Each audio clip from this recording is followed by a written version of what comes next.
आपका स्वागत है स्टोरी यूनिवर्स में। सजदा, यह कहानी एक अफगानिस्तानी लोक कथा है जिसे हमें सजदा के नाम से पेश किया गया है।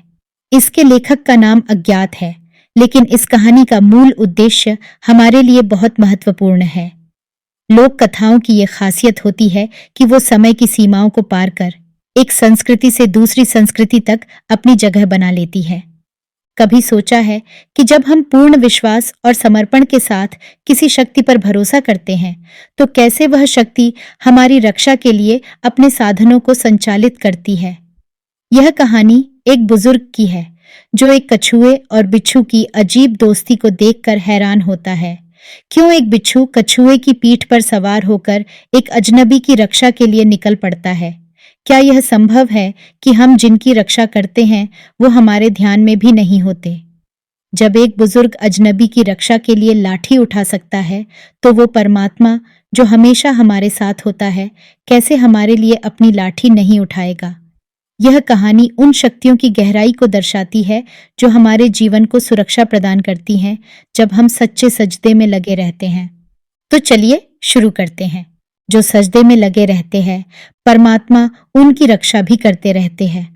व्यर्थ की चिंता छोड़े, अहंकार छोड़े, बाकी तुम्हारा ध्यान तो वो रखता ही है। शुक्र है दातिया, शुक्र है। वो सजदे का वक्त। एक बुजुर्ग दरिया के किनारे पर जा रहे थे। एक जगह देखा कि दरिया की सतह से एक कछुआ निकला और पानी के किनारे पर आ गया। उसी किनारे से एक बड़े ही जहरीले बिच्छू ने दरिया के अंदर छलांग लगाई और कछुए की पीठ पर सवार हो गया। कछुए ने तैरना शुरू कर दिया। वह बुजुर्ग बड़े हैरान हुए। उन्होंने उस कछुए का पीछा करने की ठान ली, इसलिए दरिया में तैरकर उस कछुए का पीछा किया।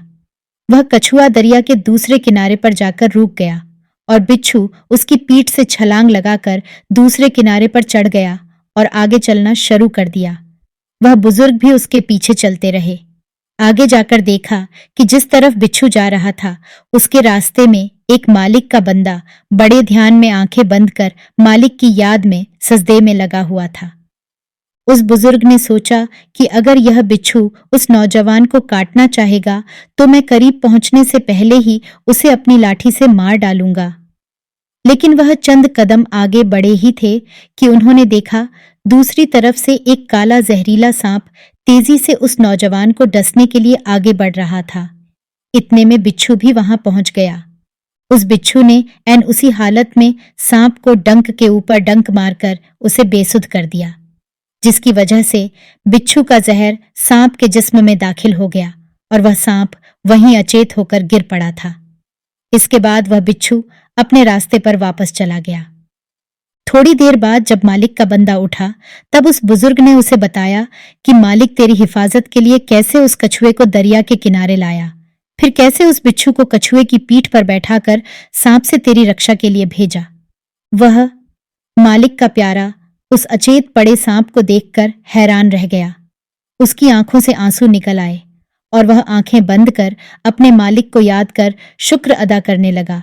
तभी मालिक ने उस बंदे से कहा, जब वो बुजुर्ग जो तुम्हें जानता तक नहीं था, वो तेरी जान बचाने के लिए लाठी उठा सकता है, और फिर तू तो मेरे काम में लगा हुआ था, तो फिर तुझे बचाने के लिए मेरी लाठी तो हमेशा से ही तैयार रहती है।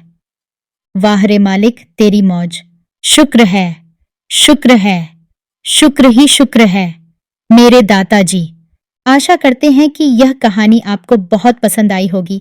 ऐसी और कहानियां सुनने के लिए जुड़े रहिए हमारे चैनल स्टोरी यूनिवर्स के साथ। धन्यवाद।